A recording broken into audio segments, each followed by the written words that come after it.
What up, what up, world? What up, everyone? Welcome to episode 73. It's a special day. That's why we're doing it on a Friday, because it's the WNBA preview show. And I brought in two experts. My man Cool Beans from Vet Plus Sports, and of course, the ever fantastic Gabe Zoda from At the Playbook.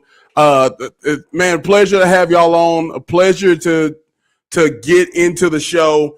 Very, very excited. The season starts a week from tonight. Blockbuster games for the WNBA. I believe, if I'm not mistaken, they start with the Mercury versus the Aces in a finals rematch. So that's out of the gate, but it's a triple header to open the season. WNBA opening week. So very, very excited. We're currently in the preseason. Fellas, welcome to 2026 WNBA preseason show.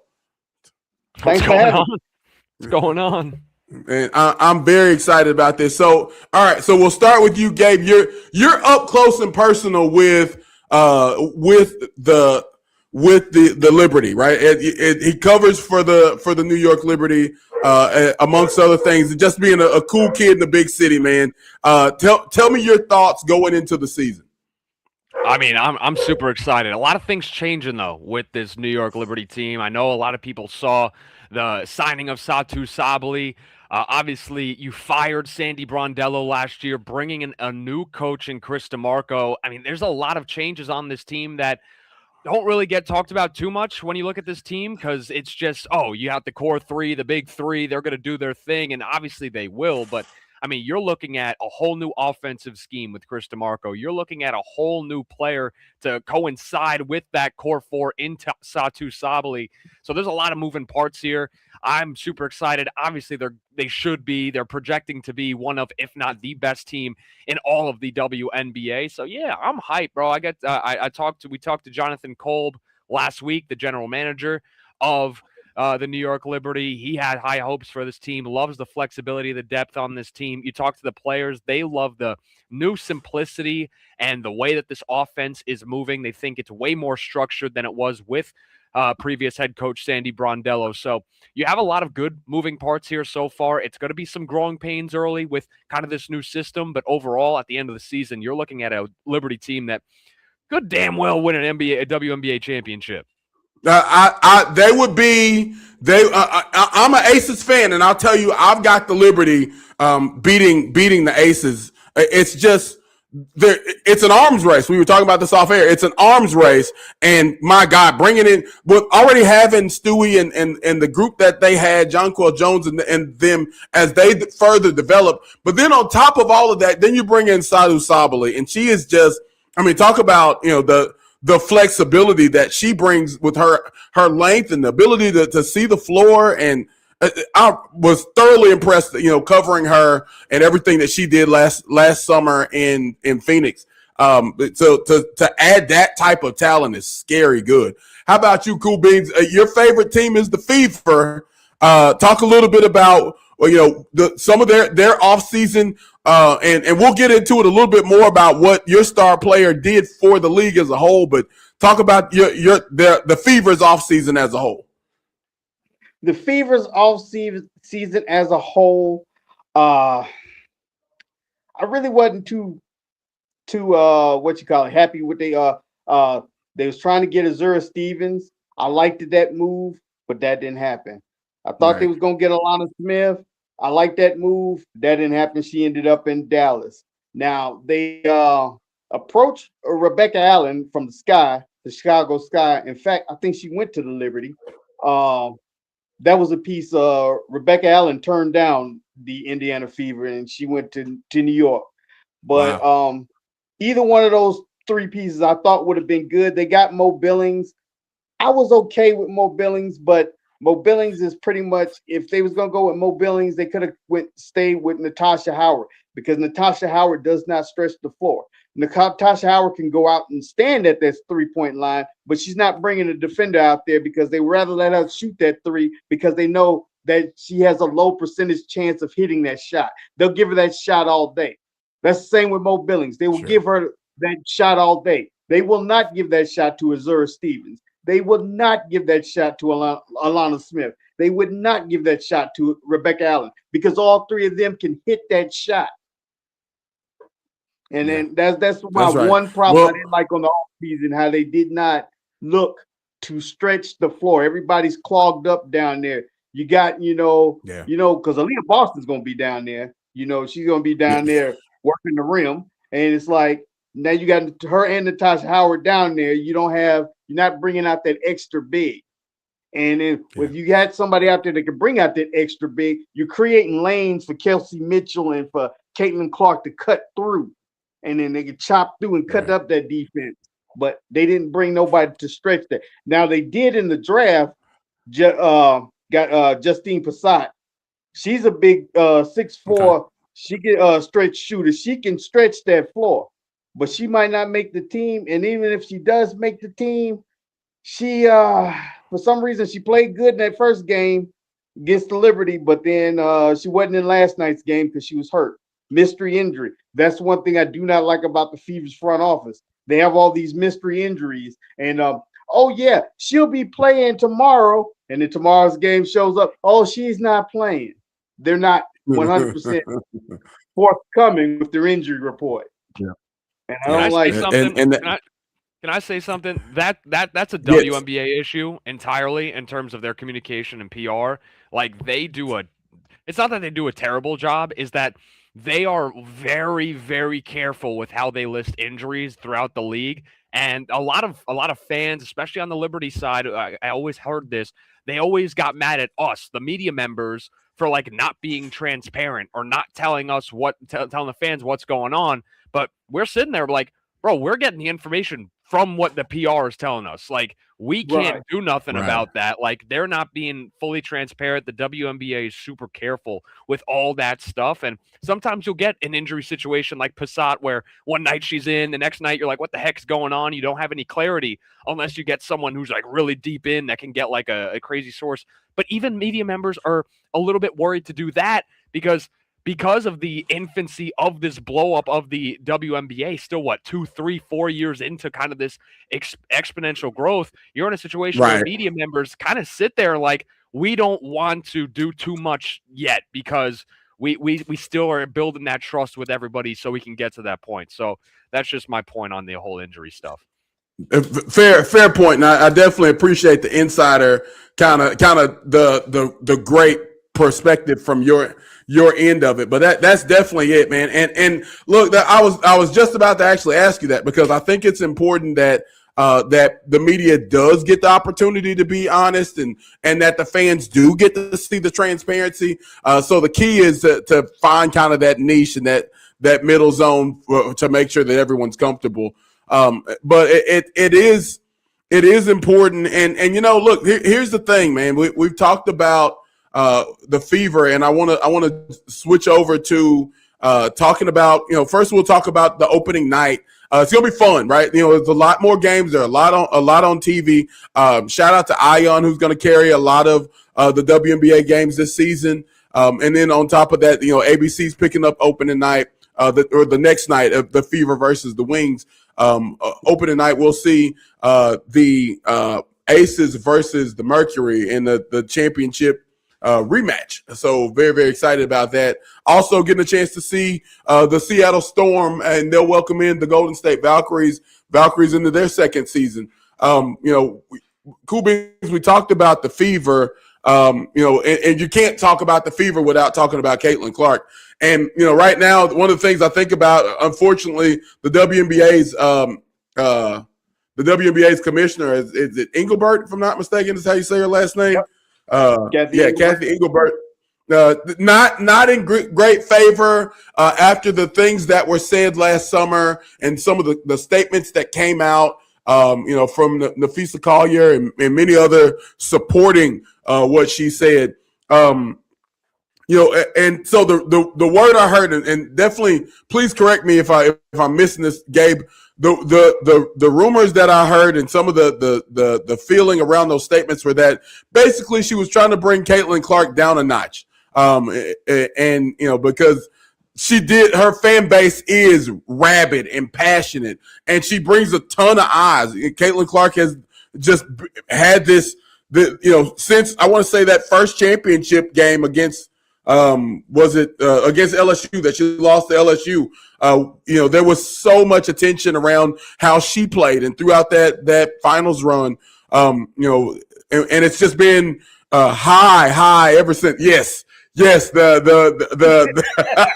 the hand gesture and everything with it. So, but she's had tons of eyes, and as much as I hate how they're kind of painting this picture of her as a goddess, if you will.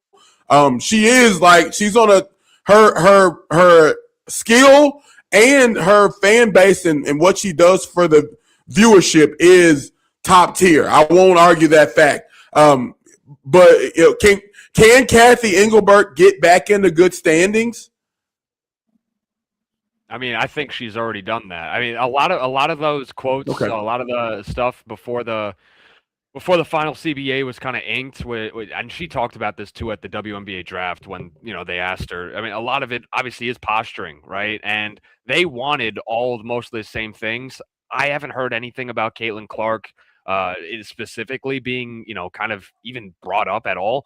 But what I do know is the fact that this is kind of just most of the things that they all wanted were aligned. Obviously, some differences on numbers, but a lot of what they wanted were pretty much the exact same. But then the biggest holdups were some of those issues that I guess Kathy thought were minute, and the players said we're not doing without this. And obviously, some of that was revenue based. Other than that, there was a lot of housing concerns.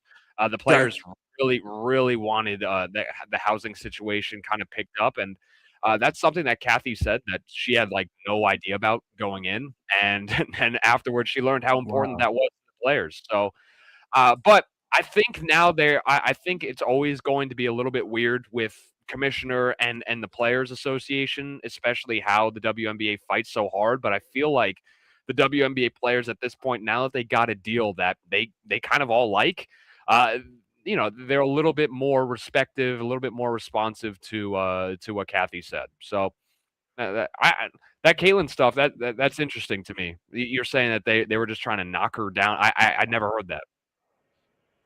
They were trying. Yeah, I'm trying to remember. You got it. Cool. Yeah, that's the best way to put it. Yeah, they were trying to humble her is what I understood it to be, and there were a lot of rumors that words from what I was reading and heard that she was saying that Caitlin should be thankful and things like that. And it's all hearsay, so it's kind of hard to verify what was said and not said. And like you said, once the CBA was made, was inked at that point. Now we're definitely not talking. It's all water under the bridge now. But it was interesting to kind of see the full scope of it. And look, man, I'm of the mindset. Again, I kind of hate the way that they've like bestowed her with so much. What's the word I'm looking for here? They gave her like this GOAT status, and she's so young into her career. However, to that same point, I mean, like I can't deny what she's done for the league, and what her viewers, where viewership is, what it means, things like that. And so, I'm kind of talking out of both sides of my mouth because I'm of the mindset that like, okay, so hey, yes, we definitely we should probably pump the brakes on giving her the GOAT status when there's so many other players who have come before her to do these things. But also, like let's not pretend like she hadn't, that she hasn't brought a lot of things to the forefront. So, all right, but let me ask you this: Allen Iverson brought a lot of eyes to the game. Was he? Is he even close to being a GOAT? No, all right, not at all. All right, so I don't think we can equate the two. Like she brought a billion eyes to the game, but like nobody out here. Like if you're serious, like you're not taking Caitlin Clark over Brianna Stewart. Career portfolio right next to each other. Nobody's saying that. Like, nobody's serious enough at having this conversation is saying Caitlin Clark is actually goated over Brianna Stewart. No, Right. That is true. Nobody with ball. Okay, go give it to me, Cool Beans. No, at the same time, we just looking at the possibility. She has the possibility to be that GOAT because, like, I don't know what year Stewie's in. I think Aja's in her 9th year this year. Yeah, I think so. I know it's not 8. I want to say it's 9 or maybe 10.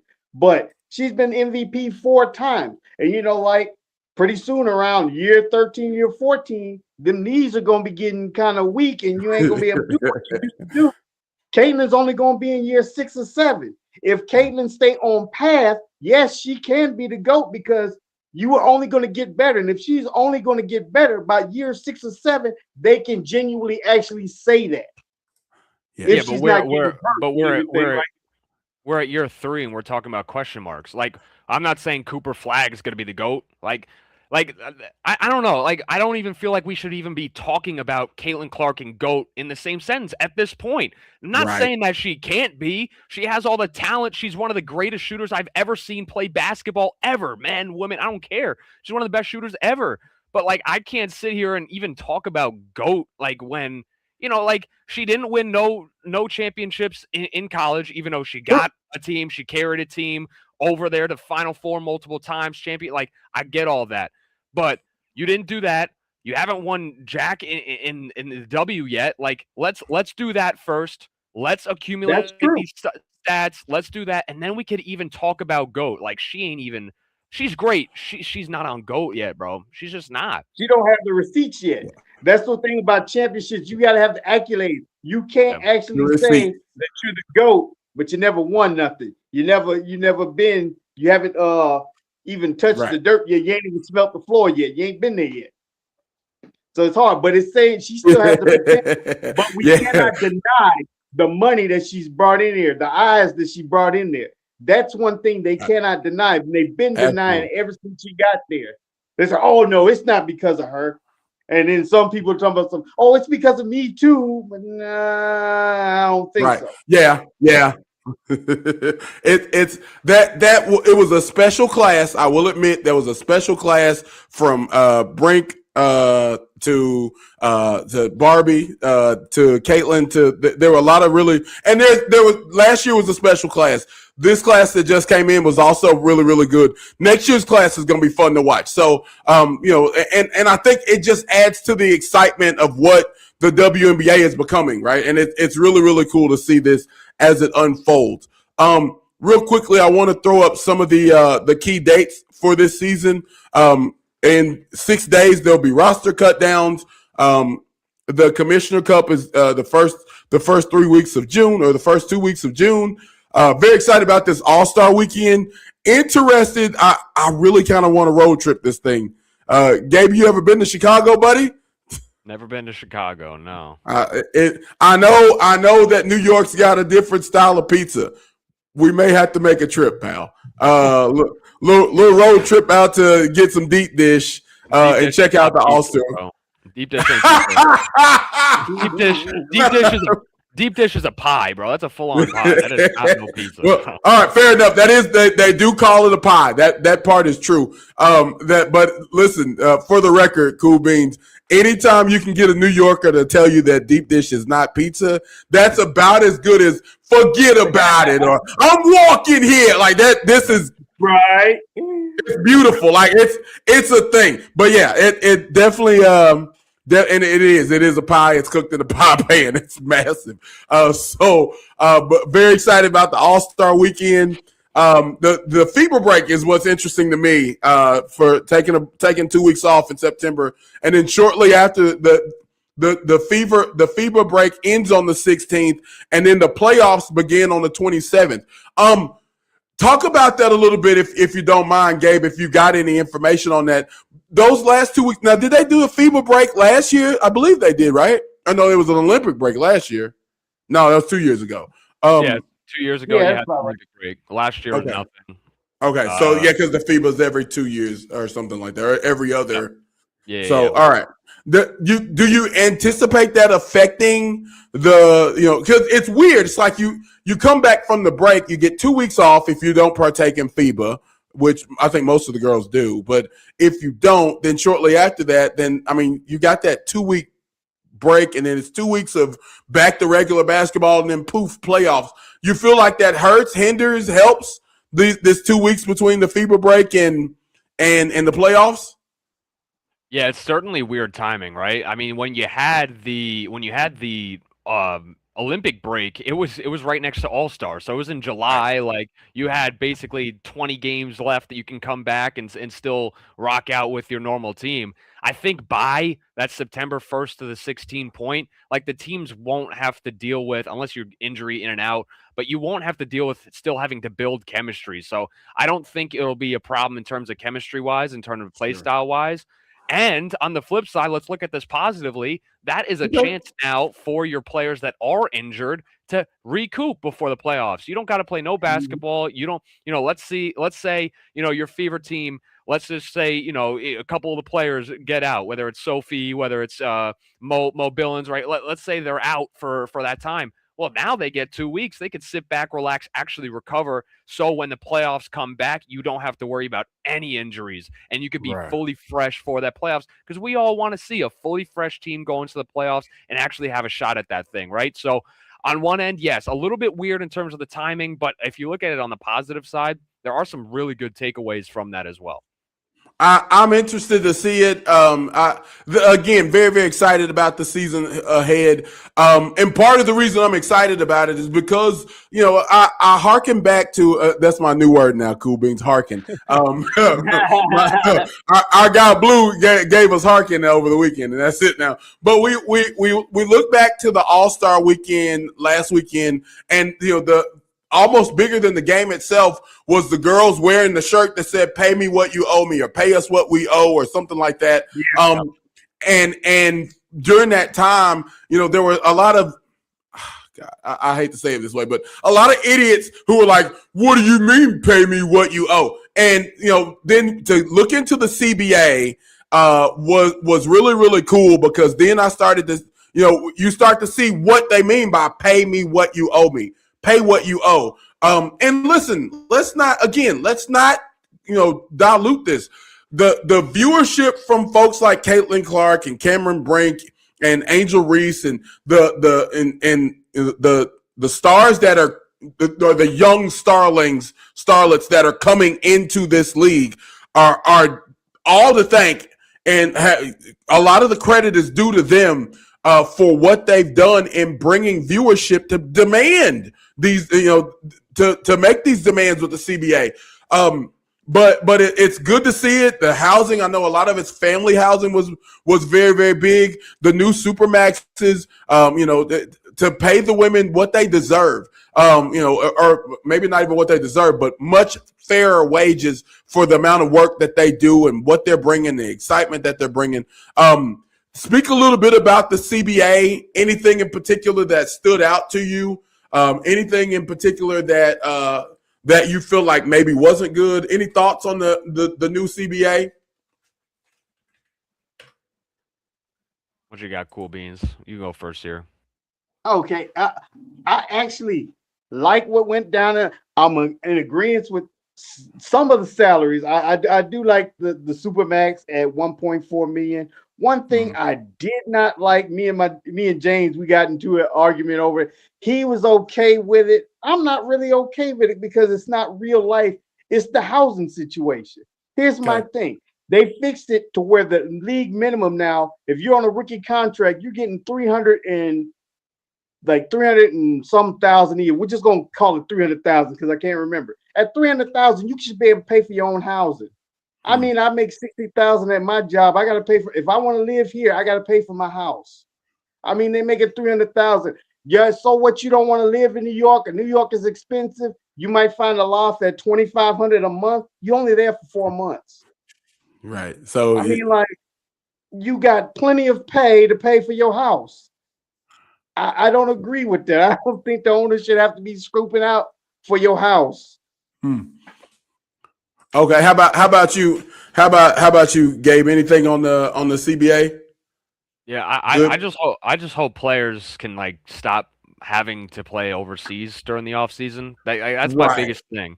Like, because now, and look at GMs too. Like, you have to build a roster, and like right now, right? There are players that just finished their EuroLeague seasons like a couple days ago, and now they got to come back here. The team is already kind of starting to get a groove on, and you don't have a full team going into the beginning of the season. So if you're a team like the Liberty, where a lot of your players played a lot of overseas games, you have a situation where your team going into the season, first game, you guys aren't going to have the full coercion that you need as a team to kind of get a season started. And that's with a new system. That's with all this other stuff. So it's that to me is if we can get to a point where these women do not have to play international off-season games unless they want to have fun, but unless like that's where I'm at with the CBA.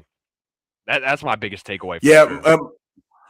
Most of them were doing it because they weren't getting the pay that they felt like they deserved or needed. And listen, in today's basketball world, a lot of people invest a lot of money into getting into getting their body into shape, and so you want to make sure that you're getting your fair pay to maintain the shape you need, or to the health and everything they needed to get through the WNBA season. I saw the rosters will be expanding to 12 spots plus 2 developmental spots. I think that's fun. Last year I saw, it was last year. I want to say the Lynx had to cut their first round draft pick because there was just not a need or space for her. Which I thought was, kind of sad. It worked itself out, given that they're adding the expansion teams. That's another really fun thing for me to talk about is the expansion.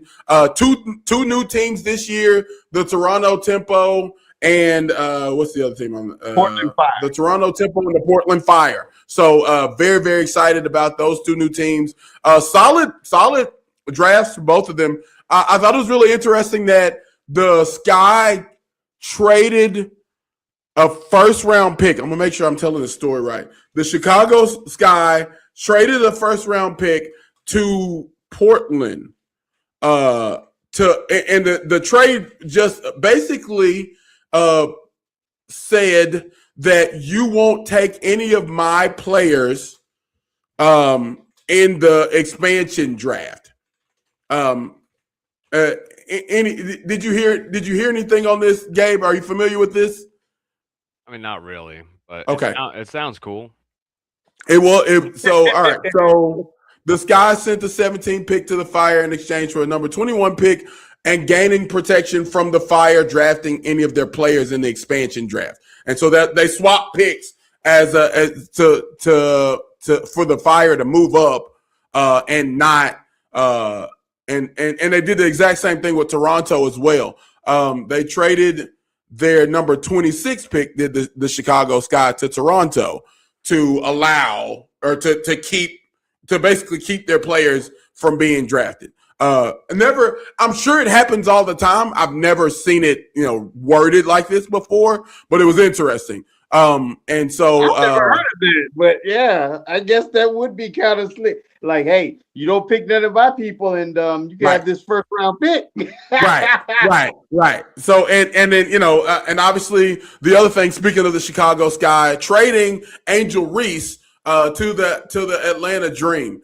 And so this is where we'll kind of start. So tonight we're going to play one of my favorite games. I'm gonna call it a fan favorite, but I don't know if it is. We're gonna do it enough till it becomes a fan favorite. It's called Contender Pretender. For those who are new and don't know. And speaking of, while I'm at it, shout out to @D_B_Connect, where Cool Beans and Bet Plus Sports streams their show on Twitter, and then of course shout out to the Playbook on YouTube. And very, very excited to have all of those millions of fans joining us. My eyes used to be blue, Gabe. It means I'm full of shit. That was the joke there, guys. All right, that's smart. They get, but no. If you haven't played this game before, this is what happens. I'm gonna post 6 teams, and you're gonna tell me, if you feel like this team has a chance to make it to the WNBA finals. I'm calling that a contender. Win or lose, get to the WNBA finals.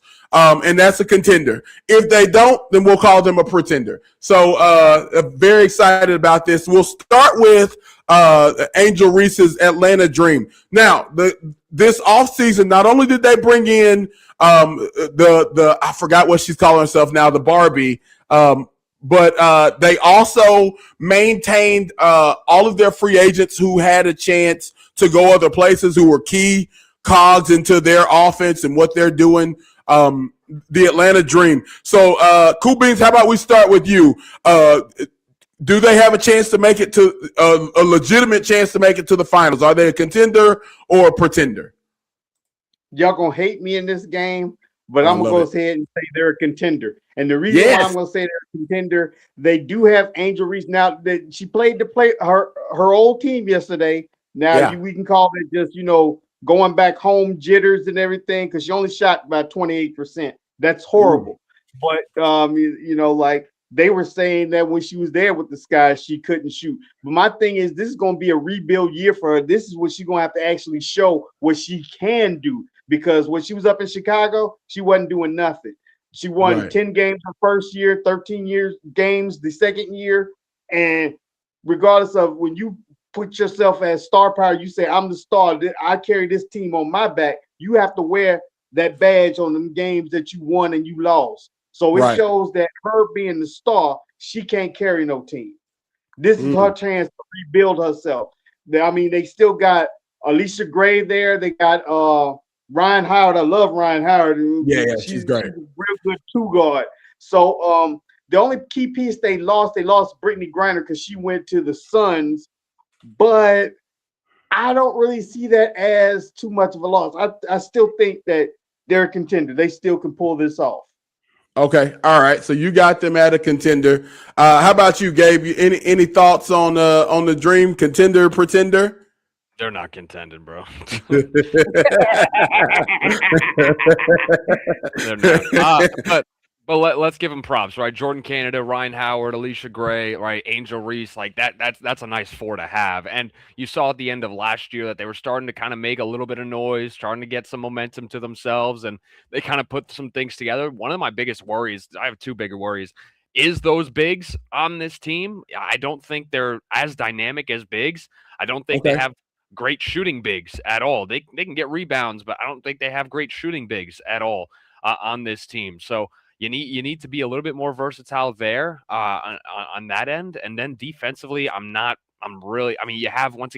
have those perimeter players, whether it is Ryan Howard and Alicia Gray and those players that, they can strap up a little bit. But once you get to the post, like, I'm not that big on Angel Reese in terms of her defense right now. I think still she needs to be more technically better on that end. And then, they lost Tina Charles last year. Like, can we pretend that Tina Charles was on the Atlanta Dream last year?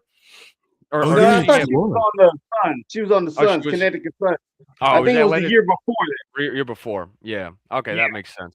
Yeah, but once again, I'm not too hype about their bigs in terms of their defense. They'll rebound the shit out of the ball this year. Like they'll be one of the better rebounding teams in all the W. But they got to stay healthy. They got to play defense a little bit better, and then maybe they can contend. They gonna score. They gonna score a lot of points. That's for sure. You can't be sad about that. The name of the game is put the ball in the hoop. How about last year's champion runner-ups, the Phoenix Mercury? Contender or pretender? How about you go You go first this time, Gabe. I got them as a pretender here on this as well. I like it. Yeah, I don't think. I think losing Satu was a massive loss for this team. Satu was one of the main reasons why they even got to the WNBA finals, and now you're not going to have Satu Sabali on this roster. Now you look on the good parts about this roster. I mean, Wnba, obviously good player. Kalia Copper, obviously good player. And then after that, I mean, AT, obviously good player. After those three, like, who do you got here that you're really happy about, that you're really saying, okay, that's a good depth piece. That's someone that, like, that's going to be a nice piece to have on this team to help them get to a championship. Like, think of that, the teams, and it's going to be a theme that I'm going to talk about here. Think about the teams that they're going to have to face to even make a WNBA championship. You think that they're beating some of those teams? I don't, especially with the roster as is. All right, so I will say she's not a good depth piece, but oh no, did they let her walk?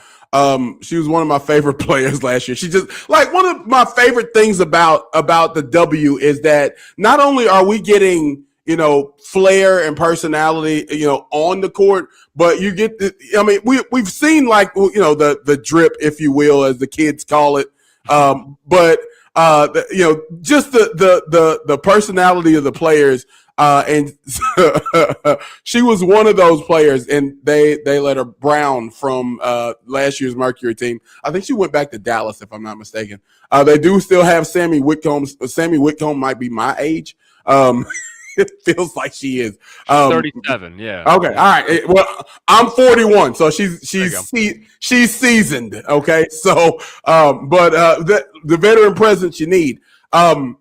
Yeah, definitely. How about you, Cool Beans? We contender, pretender. Any thoughts on a repeat run to the final? Game on this one. They are pretenders to me, because one of the things, other than, like you said, losing Satu, that was a major loss, because other than AT, Wnba Bonner, Kalia Copper, like I said, I'm not, I'm not a fan of the Mercury, so I don't watch a lot of their games. But honestly, like, at the same thing, like with the Aces, I'm gonna say this, and I only say this for this. As far as the Aces, not naming any of their starters who coming off the bench, I can name Dana Evans is coming off the bench. I don't know nobody who's backing up this team. I don't know nobody coming off the bench on the Mercury. So I'm like, I don't think this team makes the playoffs. I just don't see it.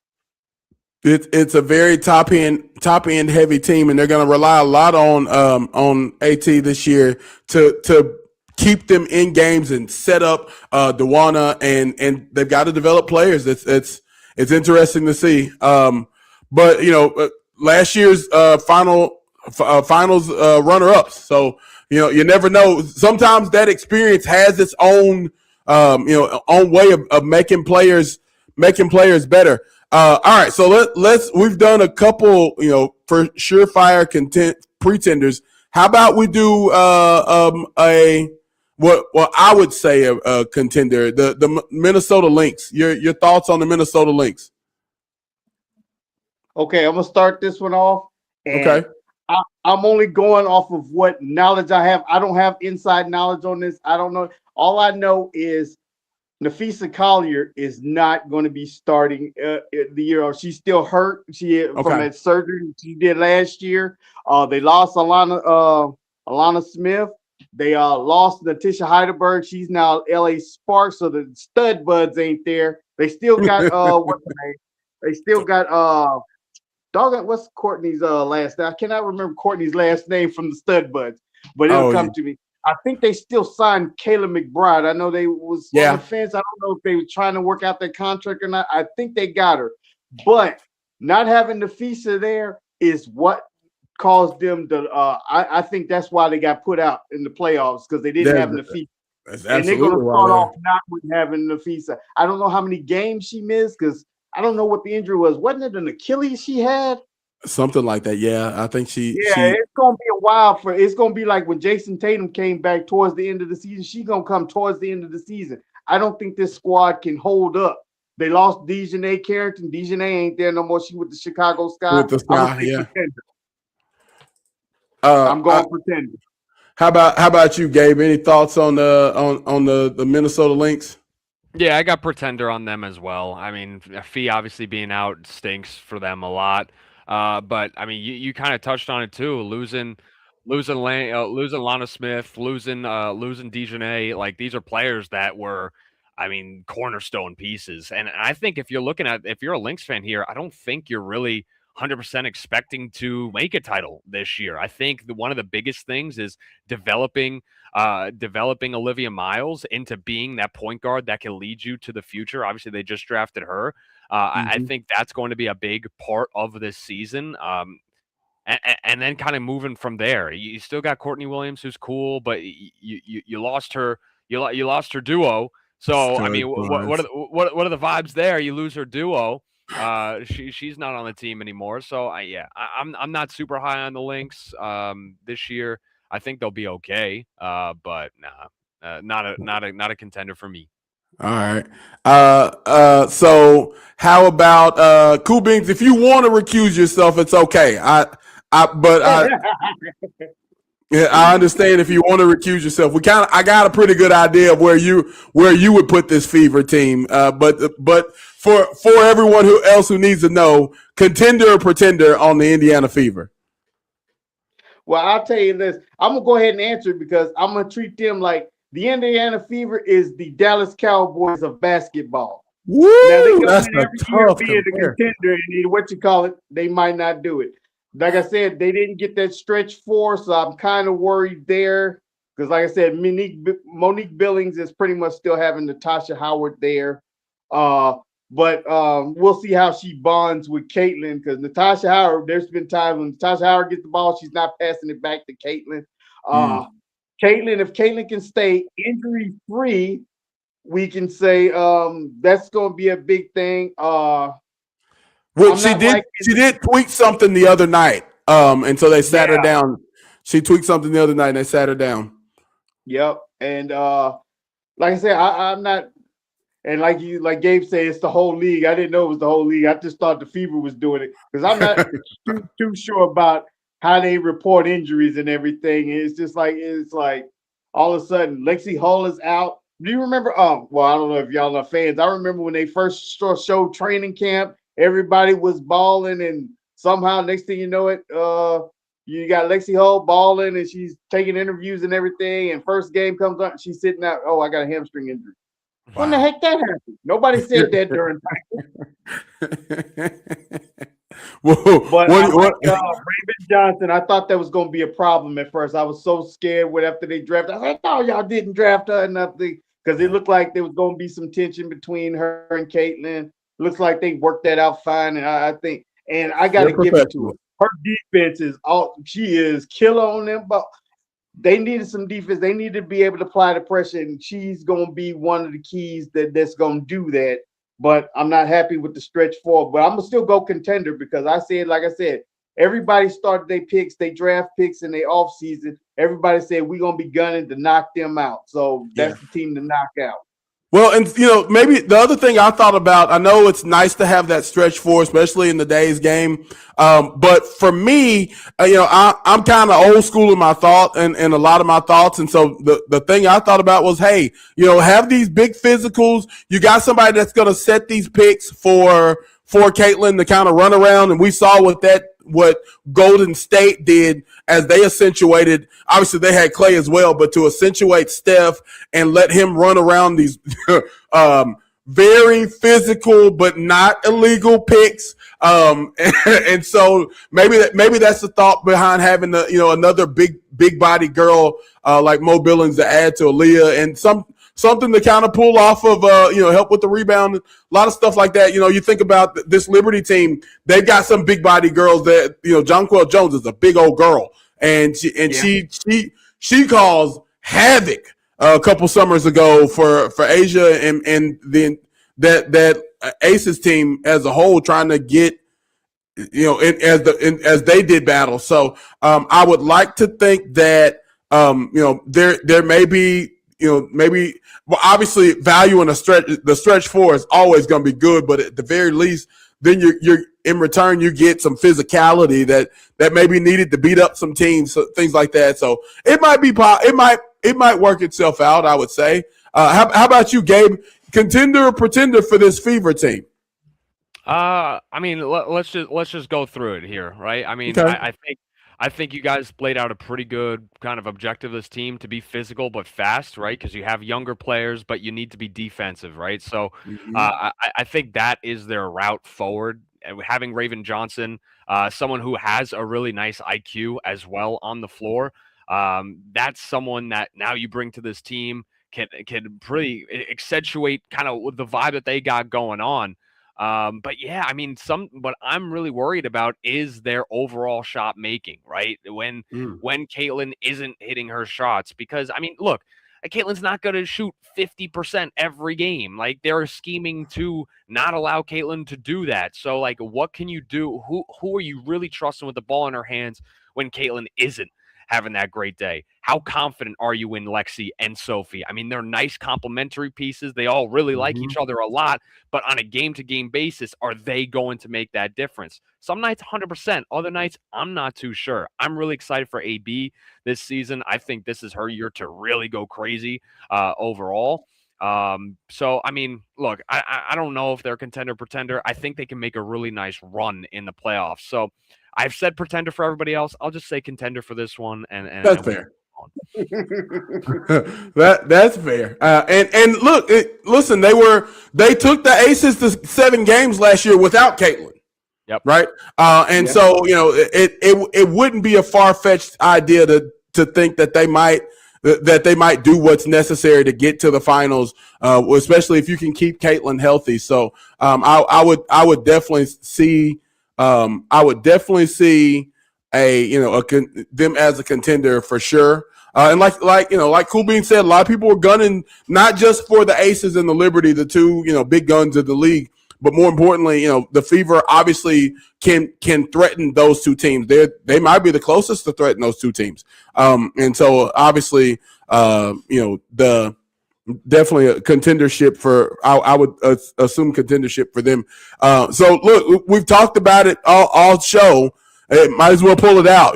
This New York Liberty team is they were already a really good team. They've already won championships. They've been contenders for a long time as far as I'm concerned.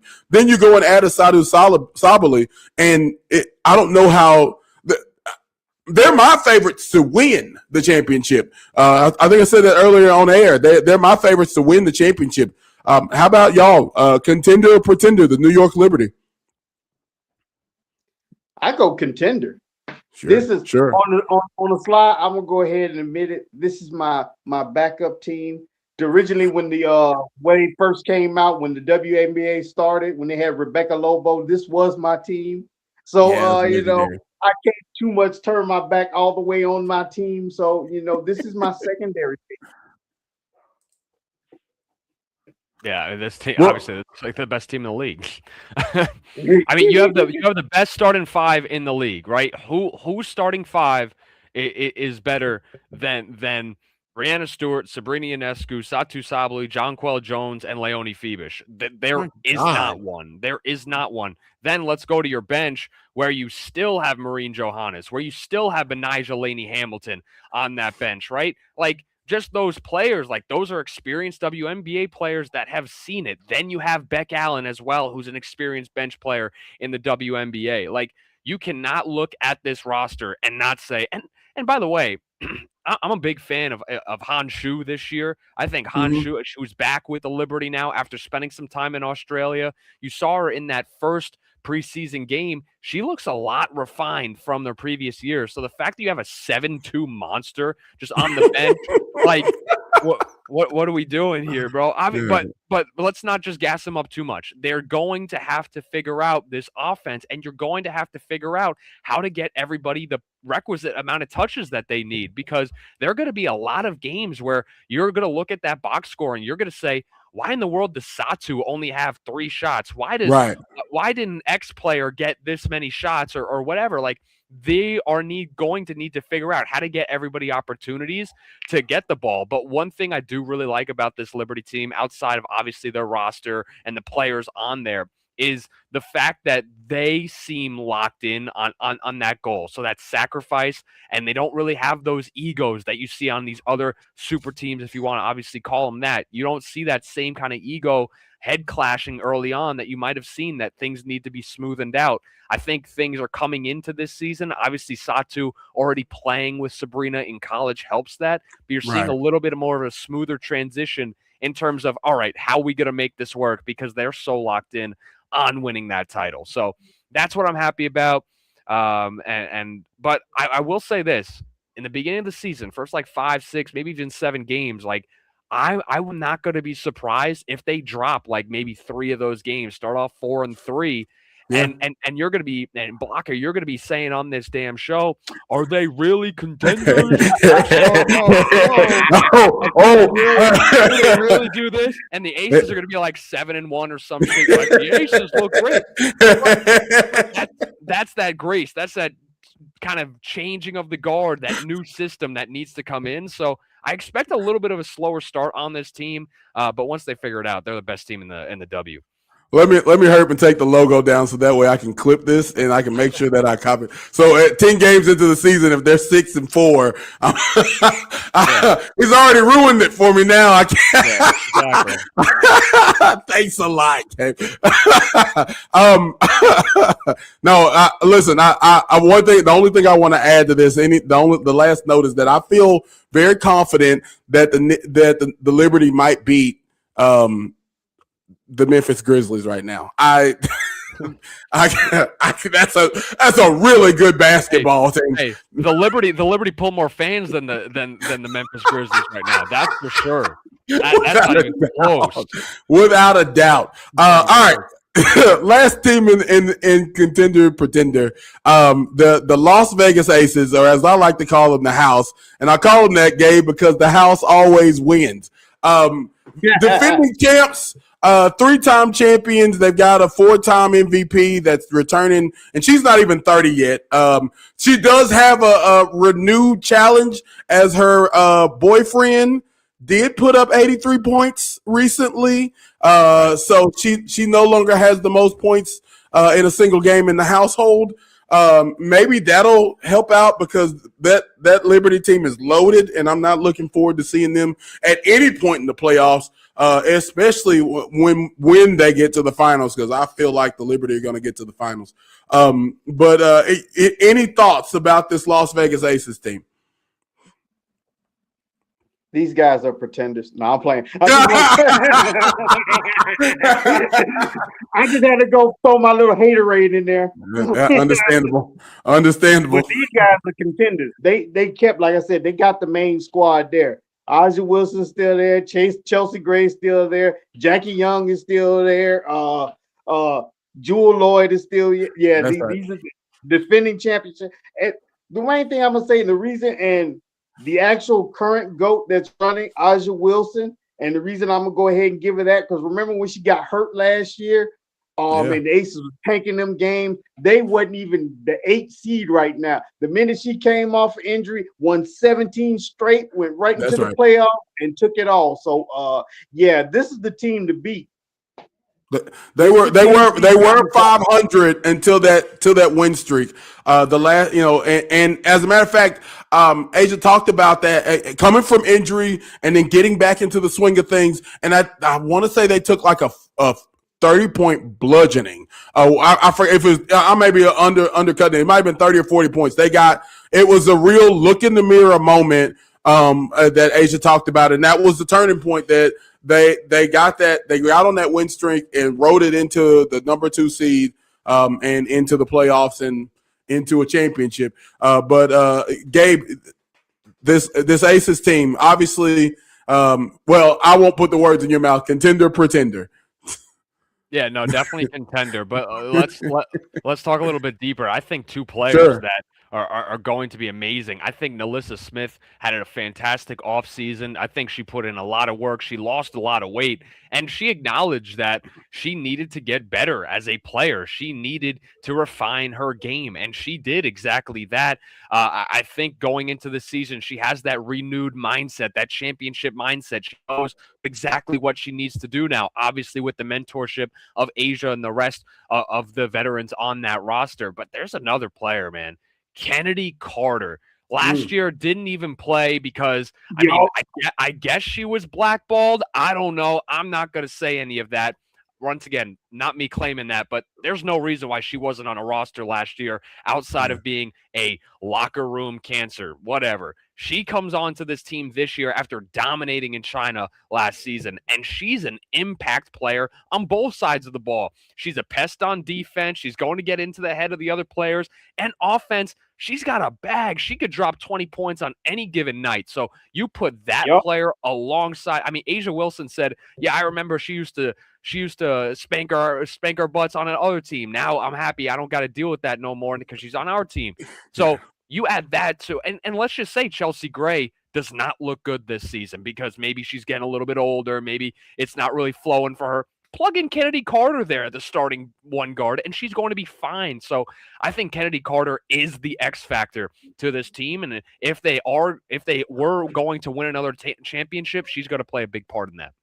Yeah, very, very excited. That was my secret weapon. You guys found it out. Very, very excited to add that kind of talent to an already championship team. So this is a lot of fun. And again, man, and this is why we're doing this episode is because this season is about to be special. Hopefully very special for my favorite team. Hopefully very special for y'all's favorite teams. But definitely this season is going to be very special. Let's finish on one last thing. I just thought about it and I figured we better add it in. The announcement of the expansion teams, as you know, Gabe has talked about, and as we talked about through the growth of this thing with the WNBA, 3 new teams will be joining. Let's see how the years work. Okay, so in 2 years, right? Yeah, so this year Toronto and Portland joined 26. In 2 years, the Cleveland will be getting a women's team again. In 29, Detroit will be getting a women's team again. And then in 30, Philadelphia will be getting a women's team. So very, very excited about adding these 3 teams to the fold. But maybe the most exciting thing for me, and I've been screaming this for a year and a half, Gabe, you and I have talked about it on and off air a lot, that the Houston Comets, the team with the most championships in the WNBA, was defunct. And it was announced that this will be the last season for the Connecticut Sun, as they will be moving to Houston. And if I'm not mistaken, I should have pulled that clip where Gabe talked about it. Finding people interested in bringing that team back to the Houston.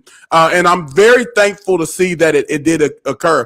I thought it was a travesty.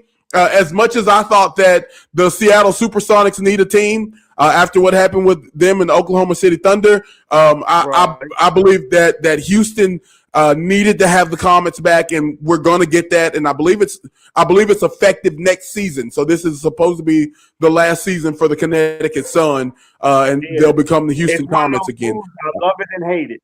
I love it and hate it. Well, in Connecticut, it has such great women's basketball history. And, so it is kind of tough to see them losing a team. But again, I thought it was so important for the Houston to have a women's team again. So this is exciting in the same way. Right.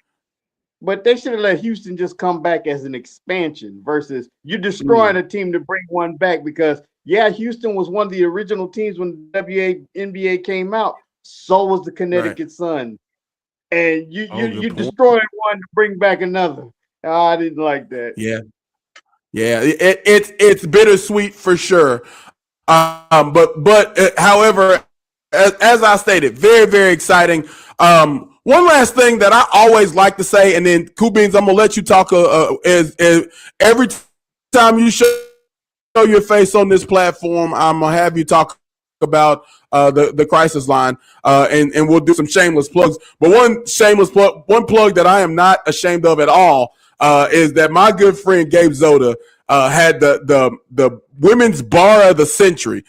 Don't even bother calling yourself a basketball fan if you don't like women's baskall. Plain and simple. This shirt is on sale, but also it's a great line, man. I feel like I made this shirt while he was still saying it. Like as soon as he said it, it's like yes, absolutely yes. There's very few things in life I'm sure about. This is one of them. Like don't and it's true, like to a T. So definitely thought I needed to pull that one out for the preview show.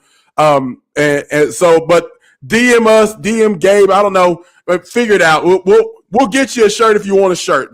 Pretty. Very, very cool. Great bar from Gabe. I need that shirt, bro. Yeah. I need that. Actually, all right. So I'll tell you exactly how the story went. So Gabe comes on the show and he kills it like he always does. He says this bar. I'm thinking about this bar. It's just noodling around in the back of my head. And so then I think I send him something in the DMs, and he pulls it back out and he says, put it on a t-shirt. I said, sure will, smart guy. And so like literally like as soon as he says it, I'm running to my phone to figure this out. But yeah, very, very very, very dope line, very, very dope guy, very, very dope shirt. So looking forward to that and much more merch as well on the way. Shout out to our girl, Nicole Talks Ball. She's our official t-shirt maker. I don't know if you got to see the shirt that she made for our fantasy championship loss, Gabe. It's oh man, I'll just tag you to it. I don't even want to re-download it. It's just it's foolishness. It's not as top tier as this shirt for sure. But T did a great job making the shirt, and so I've watched it a few times.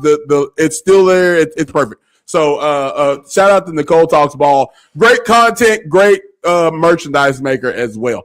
So all right, before we go, any shout outs, any shameless plugs, Gabe, anything? Obviously at the Play BK on Instagram. Shout out to everybody that's watching right now on his YouTube page. But any shameless plugs, any shout outs for you? Yeah, I will say if you ain't selling yourself, ain't nobody buying you. So that's a fact. That's another bar. Put on a t-shirt. New t-shirt. No. Yeah, I mean my social right there. I mean, y'all can find it. I do want to mention two teams that I'm really intrigued on this year. One being the Mystics. I feel like they surprised a lot of teams last year with that young core of Sonia and Kiki.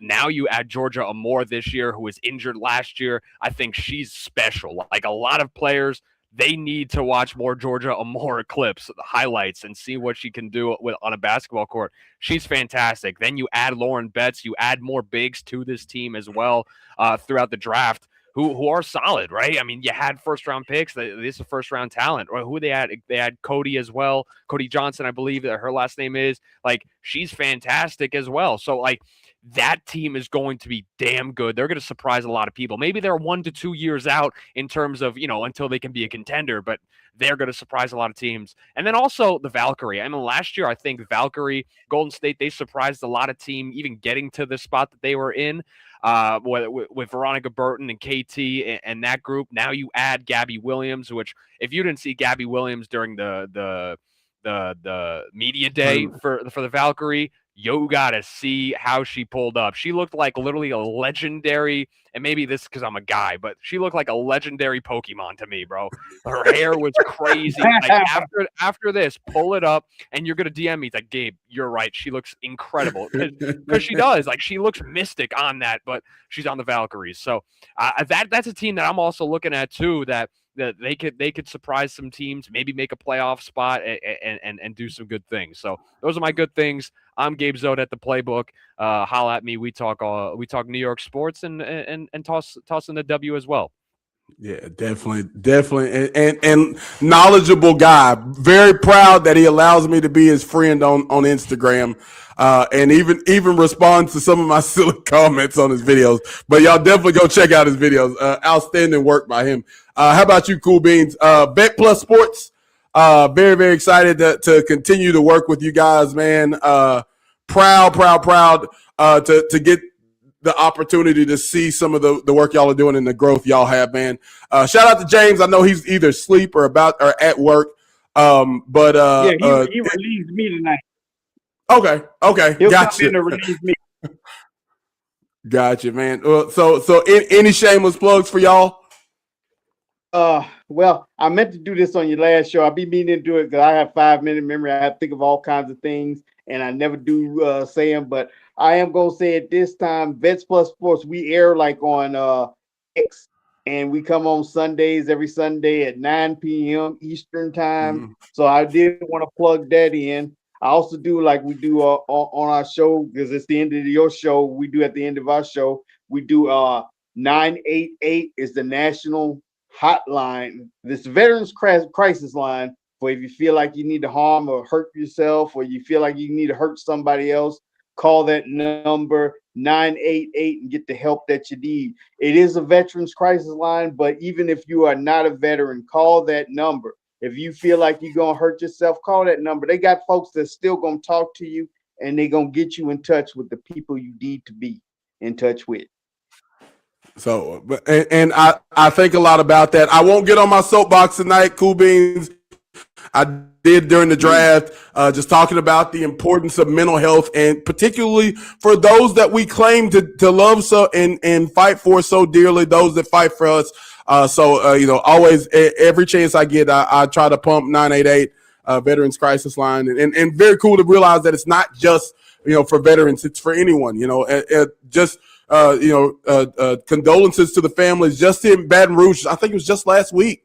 There was a terroristic shooting right in the mall where my kids go, where I go. I mean, I worked around that mall for 2-3 years, between the different jobs I've had, man, to think about that, something could, a stray bullet could go flying, lives lost in that. So condolences to those families, prayers and, of healing for the families of those who were injured as well. So definitely, man, certainly somebody needs to have called the 988 hotline. So I'll throw it up there one more time.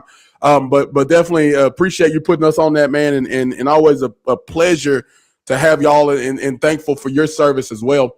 I've only got one shameless plug. It is indeed the Kings of Saturday, the Kings of Saturday docuseries that will air in the fall. Very excited about it. So you're gonna love this, Gabe. We're talking college football. Do y'all play college football in New York? I guess. Someone don't play. This is my favorite part, is that he like I'll say some BS and he'll just kind of like professionally nod it off, like he's tight. All right, I got to try and make sure he's still on it. Hey, we got too many pro teams to be worried about them damn college kids. They don't know what they're doing yet, Gabe. You're right. Yeah, but and shit. Yeah, whatever. You see the underage, what was it? The Minnesota quarterback now underage drinking or some shit. He got arrested. Like, we don't got to worry about that. Jackson Dart, he smokes and drinks. He has a great time. No problems. Fine. No problem. Yeah, he's gonna be good this year. I'm very excited about that. But yes, the Kings of Saturday. We're comparing the greatest college football dynasties of probably the last like 40 or 50 years. And so very excited to release that. Doing some really cool interviews with some really cool people, learning some new things that I didn't know. Outside of my research and a couple other things, and I'll get to share my opinions, which I've got plenty of them, and some of them are even actually right. But very excited about that, and that'll be airing in the fall. As always, man, the Fanatic Sports Podcast, I live and breathe it most days. But a pleasure to have y'all on as always, man. Looking forward to it. Gonna definitely tap in with y'all for the All-Star weekend, the middle of the season. It's gonna be a fun WNBA season for sure, and so definitely getting a chance to start it off on the right foot. I think we covered everything, right? Let me check my notes. Nope, we hit it all. We're there, man. Well, thank you to everybody that's joined us on all of the platforms. As I always say, man, as tough people do, go